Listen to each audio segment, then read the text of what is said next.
আজকের আমরা যে বিষয়টি নিয়ে আলোচনা করব সেটি হলো মঙ্গল কাব্য ধারায় অন্নদামঙ্গল যে কাব্য তার বৈশিষ্ট্য কী।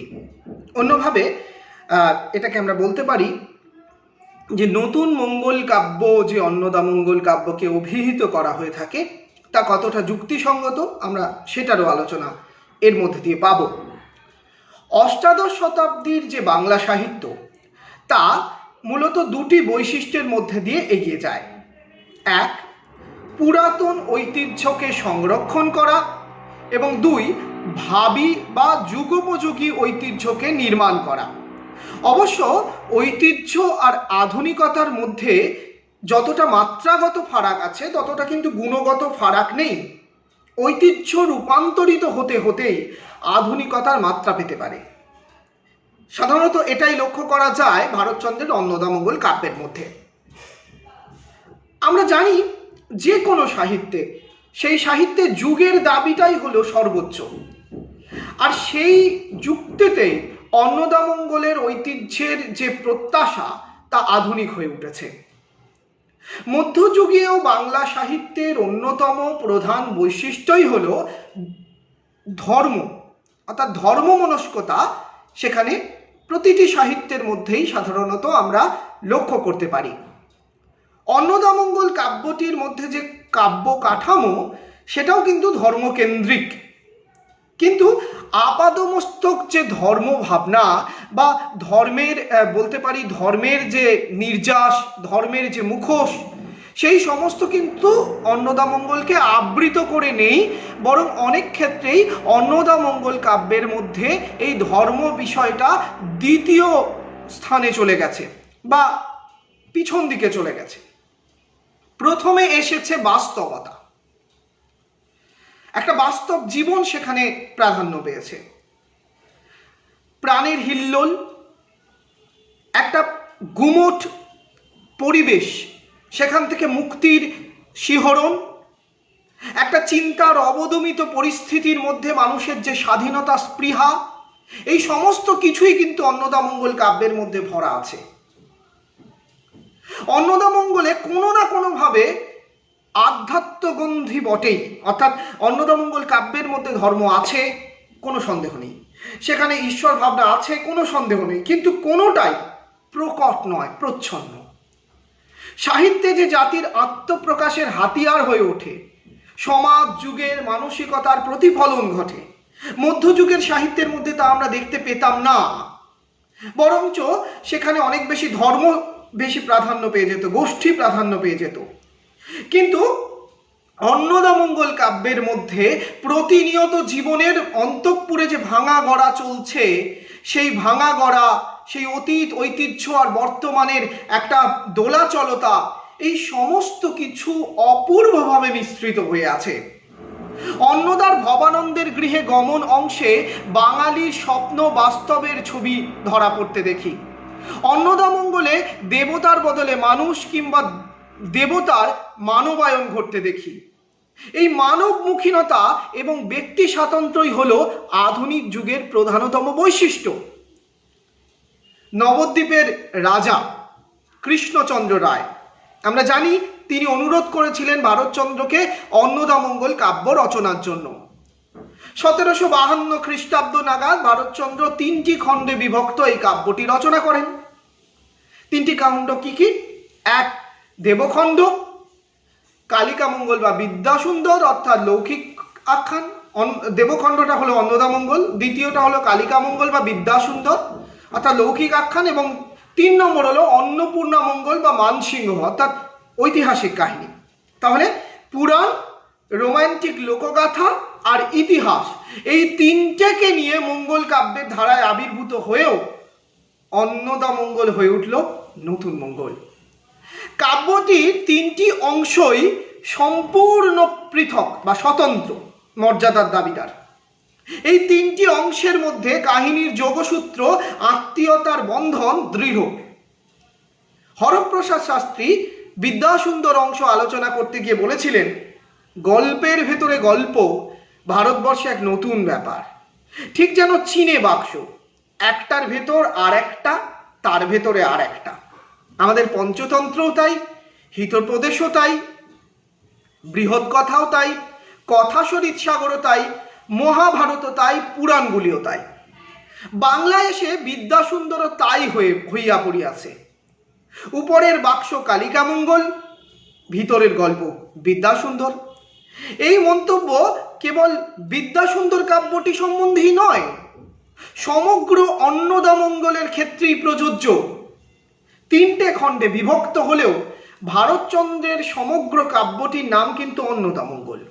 অর্থাৎ প্রত্যেকটি খণ্ড কাহিনীর বিষয়বস্তু যাই হোক না কেন, তাদের মূল লক্ষ্য একটি, দেবী অন্নদার মাহাত্ম্য কীর্তন। তাই ক্ষীণ সূত্রে সমগ্র কাব্যটি বিধৃত বর্ণনা করা হয়েছে। তবু কাব্যের বিষয়বস্তু যদি আমরা খুব গুরুত্ব দিয়ে পড়ি, তাহলে তার মূল্যায়ন করতে গিয়ে আমরা বলতেই পারি যে কবি ভক্তিরসের প্রেরণায় এই কাব্য রচনা করেননি। কবিতাটি কাব্যটি পড়লেই আমরা সেটা পরিষ্কারভাবে বুঝতে পারি। তাহলে কি করেছিলেন কবি? কবি কঙ্কনের চণ্ডীমঙ্গল কাব্যটির সঙ্গে যদি এর কিছুটা তুলনা করি, তাহলে দেখতে পাবো যে কবি কঙ্কনের যে চণ্ডীমঙ্গল, সেই কাব্যটির মধ্যে পরিষ্কার বলা আছে যে এই কাব্যটি মূলত ভক্তি রসাত্মক। কিন্তু অন্নদামঙ্গল কাব্যে কোথাও ভক্তিকে প্রাধান্য দেওয়া হয়নি। চণ্ডীর মাহাত্ম্য জ্ঞাপন আছে, দেবীর কৃপায় নানা অলৌকিক অবিশ্বাস্য সব কাহিনী এখানে সংগঠিত হয়েছে, কিন্তু নিবিড় এবং স্বতঃস্ফূর্ত হৃদয় থেকে যে ভক্তি বেরিয়ে আসে এই কাব্যে তা লক্ষ্য করা যাচ্ছে না। কাহিনীর মূল লক্ষ্য তাহলে কি? কাহিনীর মূল লক্ষ্য হলো দেবী অন্নপূর্ণার মাহাত্ম্য বর্ণনা। এটাই মনে হবে না কাহিনী পড়লে, কাব্য নাম পড়লে? কিন্তু নেই, সেখানে যতটা অন্নপূর্ণা আছে ততটাই গরিমার নিষ্ঠ করে দেখানো হয়েছে, গরিমা জ্ঞাপন করা হয়েছে পৃষ্ঠপোষক রাজা কৃষ্ণচন্দ্রের প্রতি। এই বংশের প্রতি দেবীর অপার কৃপার কাহিনী বর্ণনা করতে চেয়েছেন ভারতচন্দ্র, আর কিছুই নয়। অন্নদা হচ্ছে উপলক্ষ। আসলে আশ্রয় প্রার্থী কবির কাছে আশ্রয়দাতা কৃষ্ণচন্দ্রের ভজনাটাই হয়ে উঠেছে প্রধান লক্ষ্য। অন্নদামঙ্গল কাব্যে, বিদ্যাসুন্দর কাব্যে তার অকট্য প্রমাণ রয়েছে। আমরা যদি দেখি কাহিনীর এই যে অন্নপূর্ণামঙ্গল বা অন্নদামঙ্গল যাই বলি না কেন, এই অন্নদামঙ্গল কাব্য, সেই কাহিনীর সূত্রধর হলেন অন্নদা। তার কৃপায় ভবানন্দ মজুমদারের জন্ম হয়েছে, সে সৌভাগ্য লাভ করেছে, বিবিধ সুখ ভোগ করেছে, এবং শেষে সুখ ভোগের পর ইহলীলা সংবরণ করে অন্নদামঙ্গল কাব্যকে একত্রে বেঁধে রাখা হচ্ছে। একে একটি আদি মধ্য অন্তযুক্ত একটা টোটাল, একটা সামগ্রিক নির্মাণ এই কাব্যটির মধ্যে আমরা দেখতে পাচ্ছি। কবি তার পরিকল্পনাকে যখন রূপদান করতে চাইছেন, কবিতা একটা পরিকল্পনা করেছেন কাব্যটিকে এইভাবে নির্মাণ করবেন বা কাব্যটির মধ্যে এই বৈশিষ্ট্য তিনি প্রতিষ্ঠা করবেন, এবং সেটা যখন করতে চাইছেন তখন কবি কি করছেন না, পরিকল্পনা তৈরির জন্য 3টে খণ্ডেই দেবীর মাহাত্ম্য জ্ঞাপনকে লক্ষ্য হিসাবে আগে রেখেছেন। ফলে প্রথম খণ্ডে ভবানন্দের জন্ম বৃত্তান্ত, তার প্রতি দেবীর অহৈতুকী কৃপা, দ্বিতীয় খণ্ডে ভবানন্দের সঙ্গে মহারাজা মানসিংহের সংযোগ, ভবানন্দের ভাগ্যের উদয়, তৃতীয় খণ্ডে ভবানন্দের দিল্লির বাদশাহের কাছে যাওয়া এবং দেবীর অলৌকিক কৃপায় রাজমর্যাদা ও প্রতিষ্ঠা লাভ বর্ণনা করা হয়েছে। এইভাবেই প্রকাশিত হয়েছে অন্নদার মহিমা, রক্ষিত হয়েছে দেব মহিমা। আবার নতুন ধরনের একটি সাহিত্য চিন্তাও সেখানে প্রকাশ পেয়েছে। মঙ্গল কাব্যের ঐতিহ্য মূলত শক্তি কেন্দ্রিক। পৌরাণিক ও লৌকিক দেবদেবীদের মাহাত্ম্য কীর্তন করে সমস্ত মধ্যযুগ ধরে যে বিশেষ ধরনের কাব্য রচিত হয়েছিল তাই মঙ্গল কাব্য নামে পরিচিত। কাব্যের পরিকল্পনাগত বৈচিত্র্যের মধ্যেও কবির এই বক্তব্য আছে। আমরা দেখি মঙ্গল কাব্যে মূলত গোষ্ঠী একটা নির্দিষ্ট গোষ্ঠী তাদের যে দেবতা, সেই দেবতার মাহাত্ম্য জ্ঞাপন বা সেই দেবতার ভাবনার পরিচয়টাই প্রাধান্য লাভ করে থাকে, যাদের মধ্যে বেশিরভাগ দেব দেবীকেই আমরা দেখি স্ত্রী দেবতা। আসলে অধিকাংশ মঙ্গল কাব্যেই উদাসীন শিবের প্রভাবের বিরুদ্ধে শক্তির প্রভাবকে প্রতিষ্ঠা করা একটা লক্ষ্য হয়ে দেখা দিয়েছে।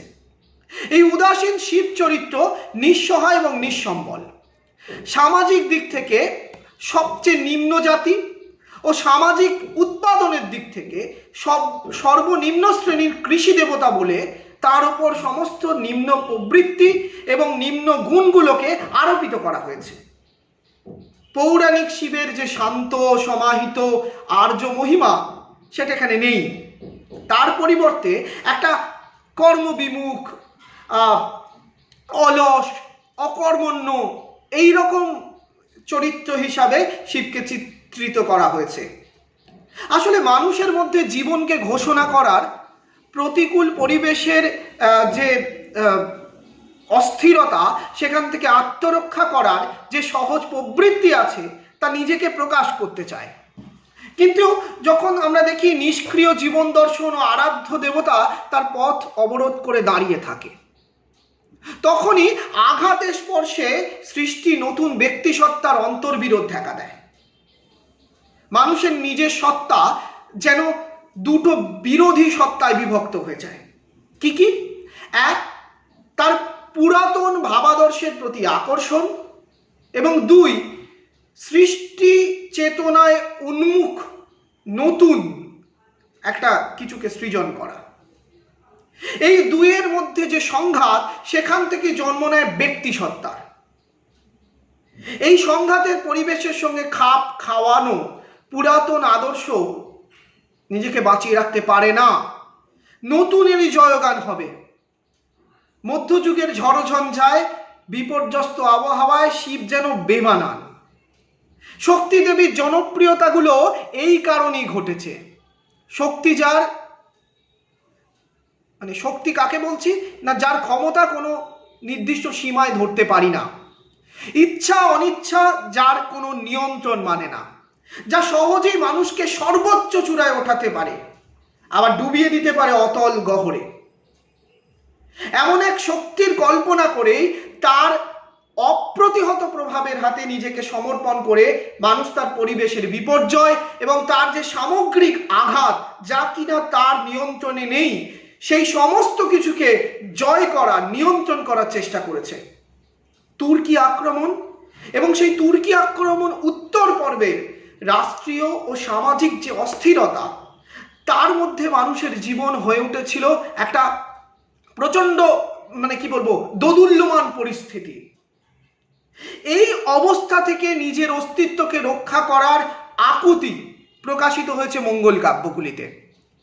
মঙ্গল কাব্যে শক্তি মাহাত্ম্য প্রচার লৌকিক জীবনের সঙ্গে অঙ্গাঙ্গিকভাবে যুক্ত, কারণ মঙ্গল কাব্যের দেবদেবীরা লৌকিক, অত্যন্ত বাস্তব এর ভাব প্রকাশ। রবীন্দ্রনাথ বলেন, শক্তিকে দেবতা করলে সকল অবস্থাতেই আপনাকে ভুলাইবার উপায় থাকে। শক্তি পূজক দুর্গতির মধ্যে শক্তি অনুভব করিয়া ভীত হয়, উন্নতিতেও শক্তি অনুভব করিয়া কৃতজ্ঞ হইয়া থাকে। আমারই প্রতি বিশেষ অকৃপা ইহার ভয় যেমন আত্যন্তিক, আমারই প্রতি বিশেষ দয়া ইহার আনন্দও তেমনি অতিশয়। কিন্তু যে দেবতা বলেন, সুখ দুঃখ দুর্গতি সদ্গতি কিছুই নয়, ও কেবল মায়া, ওদিকে দিকপাত করিও না। সংসারে তাহার উপাসক অল্পই অবশিষ্ট থাকে, সংসার মুখে যাহাই বলুক, মুক্তি চায় না, ধন জন মান চায়। অসাধারণ ভাবনা প্রতিফলন ঘটতে দেখলাম আমরা রবীন্দ্রনাথের এই ভাবনায়। সংসার কি না, সংসার মুক্তি চায় না, সে চায় ধন জন মান। এই কারণেই শক্তির আধিপত্য সমগ্র মধ্যযুগ জুড়ে।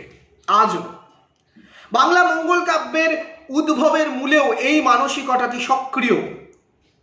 তিনটে ধারাতে কি, মনসা মঙ্গল, চণ্ডী মঙ্গল, অন্নদা মঙ্গল। তাই তো। এবার ভারতচন্দ্রের অন্নদা মঙ্গলে যদি ফিরি, ভারতচন্দ্রের অন্নদা ভাবনায় দেবী চণ্ডীর রূপের পরিবর্তন ঘটে গেছে, অন্নদার পরিণতি ঘটেছে। আমরা চণ্ডীমঙ্গলের চণ্ডীকে এখানে পাই না, দুজনেই শিবের প্রতীক। তবে এই যে পরিবর্তন, এটা কিন্তু হঠাৎ করে হয়নি, একটা ক্রমের মধ্যে দিয়ে হয়েছে। উৎসমুখ থেকে নদীর স্রোত যেমন উৎস থেকে বেরিয়ে আসে, পার্বত্য অঞ্চলে সে প্রচণ্ড গতি সম্পন্ন, কিন্তু তারপরে সেই গতি আস্তে আস্তে কোমল হয়ে নরম হয়ে যায়। সেই রকমই বলতে পারি দেবী চণ্ডিকার প্রথম স্তরে কি বলবো, যে চণ্ডীমঙ্গল কাব্য পাই কবি কঙ্কনে, সেইখানে আমরা তাকে যে অভয়মঙ্গল হিসাবে দেখি, সেখানে চণ্ডী কিন্তু অনেক বেশি ক্রোধান্ধ, উগ্র। কিন্তু অন্নদা মঙ্গলে সে দেবী অন্নদা, সেই উগ্রতা, সেই প্রচণ্ডতা এখানে নেই, অনেক নরম স্বভাবের। এইভাবে যদি দেবী অন্নদার উত্তরণকে আমরা ব্যাখ্যা করি, তাহলে দেখব অন্নদা মঙ্গল কাব্যে মানবতার নতুন অভ্যুদয় ঘটেছে। মধ্যযুগের কাব্যে দেবনির্ভর যে মানবতা, তার প্রকাশ দেখা যায়। আবার বলছি, দেবনির্ভর মানবতা, দেবতার উপর নির্ভর করে সেখানে মানবতার বিকাশ ঘটেছে। সেই মানবতা আমরা চাঁদ সদাগরের মধ্যেও কখনো কখনো দেখতে পেয়েছি, আরো ভারুদত্তের মধ্যেও কখনো দেখতে পেয়েছি। কিন্তু প্রত্যেকটি মানবতা মিন্স মনুষ্যত্ব, সেটা বিভিন্ন দৃষ্টিকোণ থেকে বিচার হতে পারে। কালকেতুর মধ্যেও দেখেছি, ফুল্লরার মধ্যেও দেখেছি, কিন্তু এই সমস্ত কিছু দেবনির্ভর মানবতা। অন্নদা মঙ্গলের যে প্রথম খণ্ড, যাকে বলা হচ্ছে প্রথম খণ্ডে আমরা যে অন্নপূর্ণাকে দেখি, তাকে কেবল নামমাত্র দেবীর ভূমিকা আত্মপ্রকাশ করতে দেখি। দেবীত্বের আবরণে সেটা আচ্ছন্ন নয়, বরং মানবতারই প্রকাশ ঘটেছে সেখানে। ভগবত শক্তির থেকে ঊর্ধ্বে মানবতার বিকাশের মধ্যে দিয়েই অন্নদা মঙ্গলের বিস্তার। আর তাই বলতে পারি অন্নদা মঙ্গল যেন আধুনিক সাহিত্যের প্রমাণ আমাদের সামনে তুলে ধরছে। আরো একটি গুরুত্বপূর্ণ বিষয় হলো, মধ্যযুগীয় বাংলা সাহিত্যের প্রধান সুর কি ছিল না? গোষ্ঠী চেতনা, সমষ্টিগত ধ্যান ধারণা, আশা আকাঙ্ক্ষা মধ্যযুগের কাব্যগুলির মধ্যে বিকশিত হয়েছিল। কিন্তু ভারতচন্দ্রের কাব্যে সর্বপ্রথম দেখা গেল যে সেখানে কি না, সমষ্টি নয়, ব্যক্তি, আর ব্যক্তির উন্নতি ভারতচন্দ্র কামনা করেছেন। রাজা কৃষ্ণচন্দ্রের মনোরঞ্জনের জন্য তাই তিনি তৎপর হয়েছিলেন। এই যে একক ব্যক্তিত্বের বিকাশ, আধুনিক সাহিত্যেরও সেটাই কিন্তু প্রধানতম লক্ষণ। ভারতচন্দ্রের সমগ্র কাব্য সাধনার মধ্যে দিয়ে কবি ব্যক্তিত্ব অন্যতম হয়ে আত্মপ্রকাশ করেছে, কেবল অন্নদা মঙ্গল নয়, অন্যান্য সৃষ্টিতেও। চণ্ডীদাসের সঙ্গে যদি তাকে দেখি, চণ্ডীদাস বিদ্যাপতির একটা তুলনায় যদি যাই, দেখবো চণ্ডীদাসের মধ্যে কিন্তু কবি ব্যক্তিত্ব নেই, বিদ্যাপতির মধ্যে কবি ব্যক্তিত্ব আছে। তেমনি মুকুন্দরামের মধ্যে আমরা যদি দেখি যে মুকুন্দরামের মধ্যে কবি ব্যক্তিত্বের অভাব ছিল, কিন্তু ভারতচন্দ্রের মধ্যে কবি ব্যক্তিত্বের অভাব ছিল না, বরং অনেক বেশি করে সেই কবি ব্যক্তিত্ব আত্মপ্রকাশ করেছে। অন্নদা মঙ্গল অনেক সচেতন মনের সৃষ্টি। এর প্রত্যেকটি স্তবক, প্রত্যেকটি পংক্তি কবি সৃষ্টি সচেতনতা এবং কবি ব্যক্তিত্বকে প্রকাশ করেছে। মহারাজা কৃষ্ণচন্দ্র রায়গুণাকরকে অন্নপূর্ণার মাহাত্ম্য সঙ্গীত রচনার আদেশ দিয়েছিলেন। তার সামনে ছিল কবি মুকুন্দের অভয়মঙ্গলের আদর্শ। ভারতচন্দ্র সেই অভয়মঙ্গলের আদর্শকে কিন্তু নিচ্ছেন। কিন্তু সময় বদলে গেছে, যুগ বদলে গেছে, কালগত দিক থেকে দুটো সাহিত্য সৃজনের অনেক ব্যবধান, প্রায় 200 বছরের।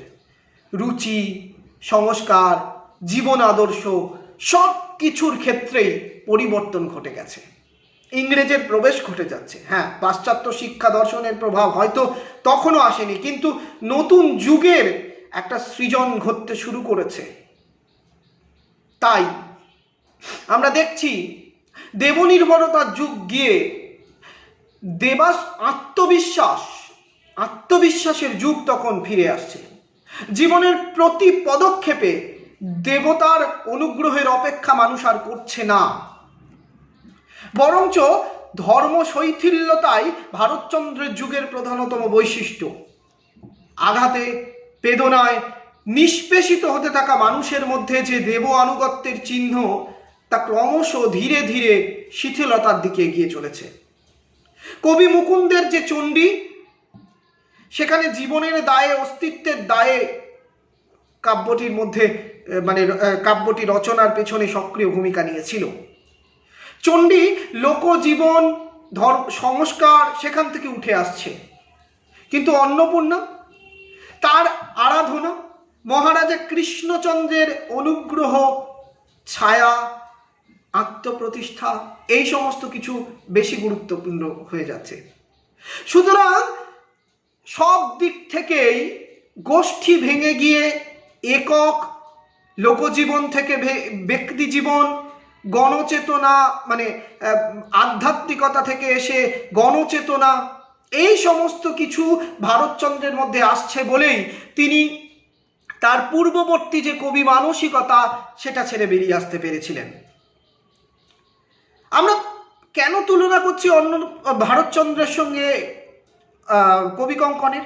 কারণ দুজন কবি তার সমকালকে প্রতিনিধিত্ব করেছেন।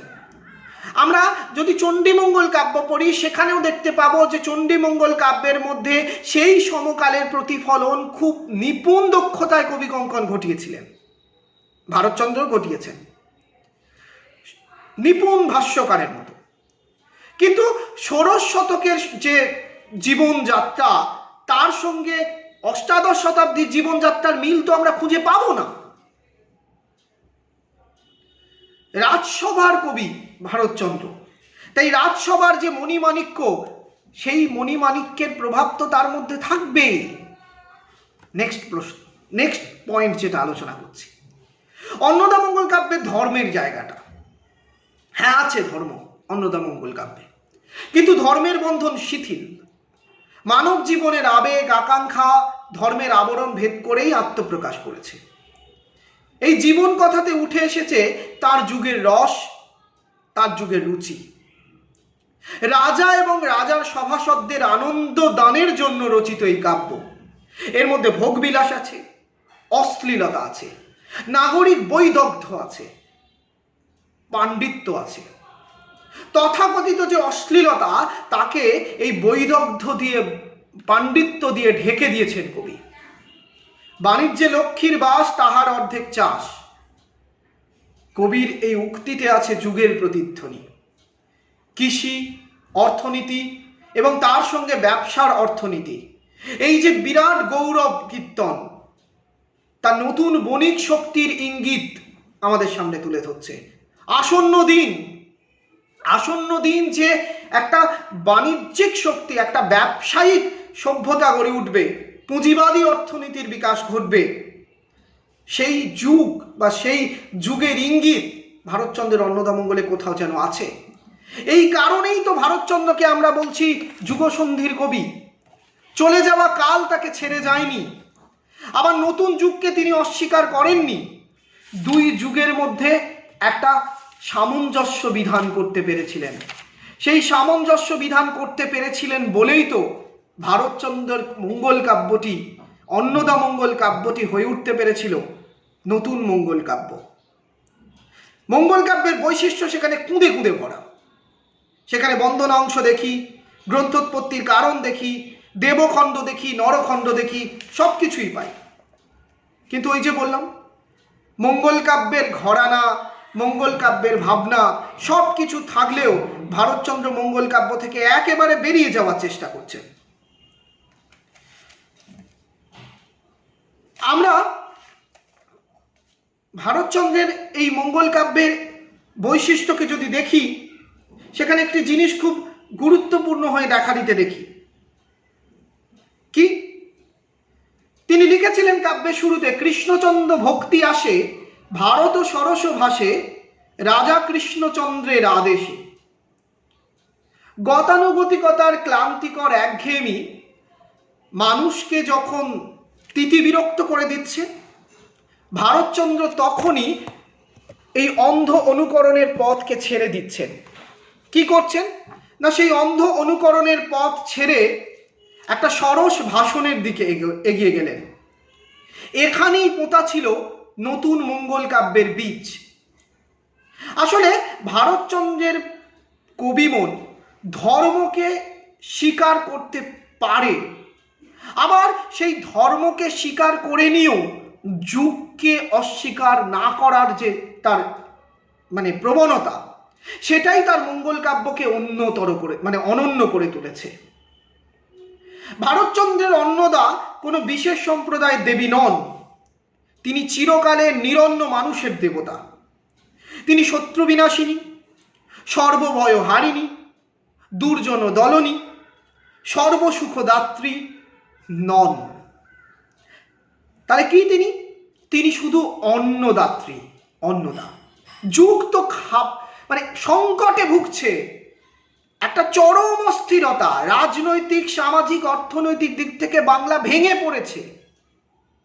এই অবস্থায় যা প্রয়োজন তা হলো খাদ্য।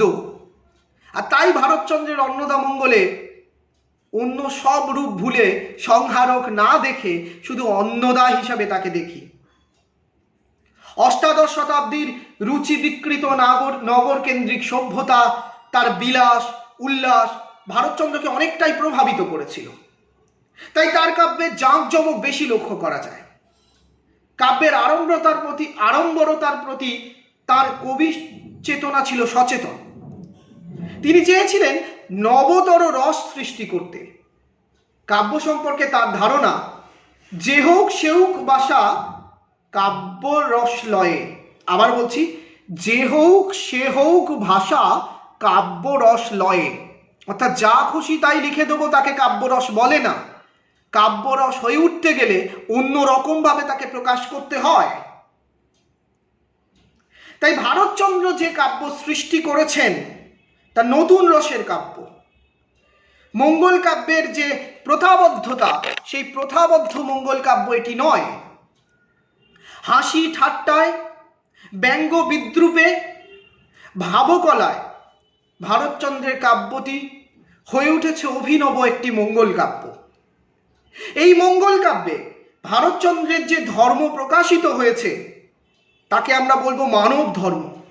মানুষের কথাকে তিনি বড় করে ধরেছেন, দেবতাকে এঁকেছেন, কিন্তু তাও মানবিক দৃষ্টিকোণ থেকে। ধর্মবিশ্বাস এবং জীবনের যে মূল মন্ত্র তা হলো ধর্মবোধে অভেদ তত্ত্ব। বাংলা মঙ্গল কাব্যের পেছনে ছিল ভক্তিবাদ, তবে এই ভক্তি বৈষ্ণবীয় ভক্তিবাদ থেকে পৃথক। ভারতচন্দ্রের ভক্তি ছিল নিষ্ঠা, অন্য ভক্তি নয়, শুধু নিষ্ঠা। তবে সেই ভক্তি বিশেষ কোনো দেবতার প্রতি নয়, নরসুন্দর অর্থাৎ আশ্রয়দাতার প্রতি। আর নিষ্ঠা দেবভক্তিতে নয়, সারস্বত কাব্য সৃষ্টিতে। এখানেই ভারতচন্দ্রের অন্নদামঙ্গল হয়ে উঠেছে অভিনব। এটি তার এই মঙ্গল কাব্যটির নতুনতর পরিচয় বা নতুন মঙ্গল কাব্য হয়ে ওঠার প্রেরণা, বা নতুন মঙ্গল কাব্য হয়ে ওঠার মূল সূত্র। ধন্যবাদ।